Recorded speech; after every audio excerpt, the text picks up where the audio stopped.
అందరికీ నమస్కారం అండి. జేడీ వరల్డ్ యూట్యూబ్ ఛానల్కు స్వాగతం. నేను ఈరోజు పచ్చిమిర్చి రోటి పచ్చడి చేస్తున్నానండి.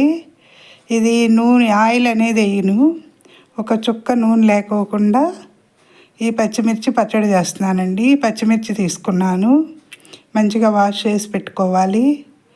ఒక నిమ్మకాయ సైజు కన్నా కొంచెం తక్కువ చింతపండు కడిగి నానబెట్టుకోవాలండి. వెల్లుల్లి జీలకర్ర తీసుకున్నాను, ఒక పెద్ద ఉల్లిపాయ మీడియం సైజు. ముందుగా కడిగి దాకలో నూనె వేయకోకుండా వేయించుకోవాలండి. ఈ మిర్చిని ఒక ఆయిల్ అనేది లేకోకుండా, ఇదివరకు అమ్మవాళ్ళు బొగ్గుల మీద కాల్చి చేసేవాళ్ళు. దీనిలో నూనె వేయకపోయినా కూడా చాలా బాగుంటుందండి ఈ పచ్చడి. ఈ పచ్చిమిరపకాయలు ఇలా బొగ్గుల మీద కూడా కాల్చుకోవచ్చు. ఈ ఉట్టిగా సిమ్లో పెట్టి డ్రైగా వేయించుకోవాలండి. మిర్చి చక్కగా చాలా బాగుంటుందండి టేస్ట్. చిన్నతనంలో ఇది పచ్చడితో నెయ్యి వేసుకుని తింటే చాలా బాగుంటుందండి. ఇలా వేయించుకోవాలి. అమ్మవాళ్ళు పొలాలు అవి వెళ్ళేవాళ్ళు కదా, అప్పుడు ఇదివరకు రోటి పచ్చళ్ళు ఎక్కువ చేసేవాళ్ళు. ఇలా డ్రైగా వేయించేసుకున్న తర్వాత ఇప్పుడు వీటిని తీసుకోవాలండి వేరే గిన్నెలోకి. రోట్లో దంచటం ఆయిల్ లేకపోయినా కూడా చాలా టేస్ట్ ఉంటుందండి ఈ పచ్చడి. పచ్చిమిర్చి రోటి పచ్చడి చుక్క నూనె అనేది లేకోకుండా చేస్తాను, చాలా టేస్ట్ ఉంటుందండి. కాస్త కారం ఎక్కువ తినేవాళ్ళు ఇంకా కొంచెం, అంటే బాబుకి నాకే కదా కొంచెమే చేస్తున్నానండి. ఇప్పుడు ఇలా వేయించి పెట్టుకున్న దాంట్లో పచ్చిమిర్చి, ఒక మీడియం సైజు ఉల్లిపాయ, గళ్ళుప్పు. ఇప్పుడు రోలు కడిగి పెట్టుకున్నానండి. ముందు పచ్చిమిర్చి, దీనికి సరిపడా గళ్ళుప్పు అండి. కాస్త కారం ఉంటుంది కదా, చింతపండు వేస్తాము, దానికి సరిపడా గళ్ళుప్పు వేసుకున్నాను.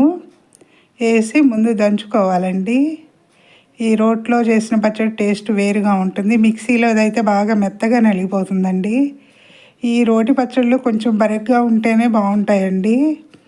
ఇలా కొంచెం కచ్చా పచ్చాగా దంచుకున్న తర్వాత ముందుగా కడిగి నానబెట్టుకున్న చింతపండు వేయాలండి దీనిలో.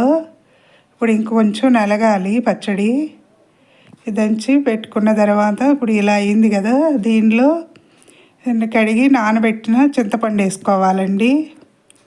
ఈ పచ్చడి సాయంత్రం అయిన దీనిలో వడియాలు అప్పడాలు వేయించి తింటే బాగుంటాయండి ఈ పచ్చడికి. ముందుగా ఇలా చింతపండు వేసి దంచుకోవాలి. త్వరగా కూడా అయిపోతుందండి. పచ్చిమిర్చి వేయించినవే కదా, వేడి మీద ఉన్నప్పుడైనా చేసేసుకోవచ్చు. అదే మిక్సీ అయితే చల్లారబెట్టుకోవాలి. ఇలా దంచి పెట్టుకున్న దాంట్లో ఉల్లిపాయ వేసుకుంటున్నాను, చిన్న బద్దలుగా చేసేసానండి. దీనిలో ఉల్లిపాయ కొంచెం నలిగిన తర్వాత కొంచెం వెల్లుల్లి జీలకర్ర కూడా వేయాలండి, టేస్ట్ బాగుంటుంది. వెల్లుల్లి జీలకర్ర రోటి పచ్చళ్ళకి ఇలా దంచుకోవాలి. దంచిన దాంట్లో వెల్లుల్లి జీలకర్ర కూడా దీనిలో వేసుకుంటే ఇంకా కొంచెం వెల్లుల్లి జీలకర్ర నలిగేలోపు ఈ ఉల్లిపాయ కూడా ఇంకా కొంచెం నలుగుతుందండి. ఈ రోట్లో నూరటం చాలా ఇష్టం అండి. ఈ ఖాళీ దొరికినప్పుడు రోటి పచ్చళ్ళు ఇదివరకు తిన్నాయన్నీ కూడా మా బాబుకి కూడా చేసి పెడతా ఉంటాను. టేస్ట్ బాగుంటుంది. హెల్త్కి కూడా పచ్చిమిర్చి ఎండుమిర్చి కన్నా కూడా చాలా మంచిదండి. పచ్చిమిర్చి అంటే అసలు వాడు తినడు. కొంచెం ఈరోజు టేస్ట్ చేసి చూపిద్దామని చెప్పి పచ్చడి చేస్తున్నాను. కూరల్లో కూడా పచ్చిమిర్చి వేయనిడండి, కాకపోతే ఇదివరకు అమ్మ వాళ్ళు చేసేవాళ్ళు, అందుకే గుర్తుకొచ్చి ఈరోజు చేస్తున్నానండి ఇలాగా. మామూలుగా కూర పులుసు కూరల్లోనూ మామూలు కూరల్లో కూడా పచ్చిమిర్చి అయితే వద్దంటాడు. ఈ పచ్చడి కొంచెం ఉల్లిపాయ వేస్తున్నాం కదండి, టేస్ట్ వేరుగా ఉంటుంది.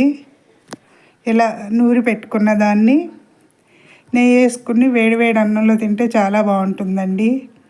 ఇడ్లీ దోశల్లో కూడా తినొచ్చు ఈ పచ్చిమిర్చి పచ్చడి. ఈ వినాయక పందిర్లు ఉన్నాయి కదండి, మైకాయ అనౌన్స్మెంట్ బాగా వినిపిస్తున్నాయి. ఈ వీడియో ఎడిటింగ్ చేసేటప్పుడు ఈరోజు పగలే చేస్తున్నానండి. అయిపోయిందండి పచ్చిమిర్చి రోటి పచ్చడి. నచ్చితే లైక్ చేయండి, షేర్ చేయండి, సబ్స్క్రైబ్ చేయండి. మీ లక్ష్మీ కుమార్.